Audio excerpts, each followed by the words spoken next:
ओम शांति 7/12/2022। आज की मुरली चिंतन। हमें अच्छे संस्कार धारण करने हैं, पतितों को पावन बनाने की सर्विस करनी है, अंधों की लाठी बनना है, अर्थात परमपिता परमात्मा का परिचय देना है। पिछाड़ी में हमारी ये अवस्था हो जाएगी, हम रूहानी यात्रा करते रहेंगे, बैठे बैठे साक्षात्कार होंगे, बाप और वर्षा याद आता रहेगा, हर्षित होते रहेंगे। परंतु अच्छा पुरुषार्थ नहीं किया तो पछताना भी होगा, सजाओं का साक्षात्कार भी होगा, अर्थात प्रूफ के साथ सजाएं मिलेंगी। इस ईश्वरीय ज्ञान से सदगति होती है। सिर्फ परमपिता परमात्मा को ही ज्ञान का सागर सदगति दाता कहा जाता है। मनुष्य ने सृष्टि चक्र की आयु लाखों वर्ष बता दी है। लाखों वर्ष कहने से कोई बात का विचार भी नहीं कर सकते। परमपिता परमात्मा पतित पावन है, गाइड है, वो हमें वापस घर जाने का रास्ता बताते हैं। महाभारत लड़ाई का सबको पता है, परंतु महाभारत लड़ाई के बाद क्या हुआ ये किसी को नहीं पता, और हम बीके भी नंबरवार पुरुषार्थ अनुसार जानते हैं। अल्फ और बे बहुत अच्छे से समझाना है, फिर आगे पढ़ाई बहुत आसान है। मनुष्य सृष्टि के बीज रूप शिव बाबा है, वृक्ष की जड़ें हम ब्राह्मण हैं, पेड़ का तना देवी देवता धर्म है, और फिर देवी देवता धर्म से बाकी और धर्म शाखाओं के रूप में निकलते हैं। ये सारा झाड़ चित्र में समझाया गया है।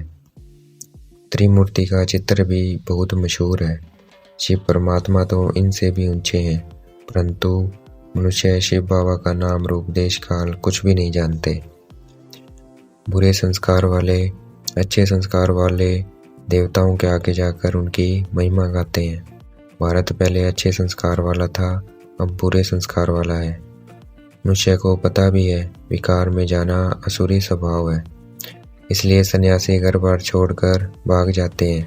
देवी देवता धर्म पवित्र प्रवृत्ति मार्ग था, अर्थात पवित्र गृहस्थी थी, वहाँ घर बार छोड़कर नहीं जाते। और फिर से शिव बाबा व पवित्र प्रवृत्ति मार्ग अर्थात गृहस्थ स्थापन करने, पवित्र गृहस्थ स्थापन करने आए हुए हैं। दैवी दुनिया और असुरी दुनिया का गायन है। इसका मतलब दोनों दुनिया थी, परंतु दोनों का समय अलग अलग है। सतयुग त्रेता दैवी दुनिया है और द्वापर कलयुग असुरी दुनिया है। रावण के कारण दुनिया में इतना दुख है। पहले हम पूज्य थे, अब पुजारी बने हैं, और फिर पूज्य बनने का पुरुषार्थ कर रहे हैं। शिव बाबा कभी पूज्य से पुजारी नहीं बनते, वह सदा पूज्य है। भारत में ढेर की ढेर देवियां हैं, क्योंकि सब ने परमात्मा के साथ मिलकर भारत को पतित से पावन बनाया था। हम इस ईश्वरीय स्कूल में बैठे हैं। हमें स्थायी खुशी रहनी चाहिए कि हम जाकर प्रिंस बनेंगे। जो ये नॉलेज दूसरों को नहीं समझाते हैं वो बेसमझ है। जितना हम शिव बाबा की याद में रहेंगे उतनी जल्दी हमारी कर्मातीत अवस्था आएगी। शिव बाबा की याद में रहना अर्थात योग में रहना, इसमें मेहनत है। ये राजयोग सिर्फ एक शिव बाबा सिखलाते हैं, हठ योग मनुष्य सिखलाते हैं, और हठ योग सिखलाने वाले बहुत हैं। इस राजयोग से ही मनुष्य पतित से पावन बन सकते हैं। श्री कृष्ण ने इस राजयोग से ही इतनी ऊंची पोजीशन पाई थी। शांति तब मिलेगी जब हम ऑफिस में बैठे, गृहस्थ व्यवहार में रहते, पवित्र बन रूहानी यात्रा पर रहेंगे। कोई आए उसे जीवन का लक्ष्य बताना है, बाकी ये शास्त्र आदि सब भक्ति मार्ग है, ज्ञान नहीं है।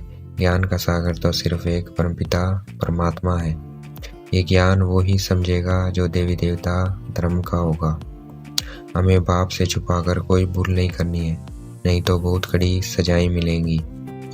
आज की मुरली का वरदान। संकल्प से भी मेरेपन की मैल को समाप्त कर बोझ से हल्का रहने वाले फरिश्ता भव। संकल्प से भी मेरेपन की मैल को समाप्त कर बोझ से हल्का रहने वाले फरिश्ता भव। आज की मुरली का स्लोगन। हर परिस्थिति में फुल पास होने वाले ही मास्टर सर्वशक्तिमान है।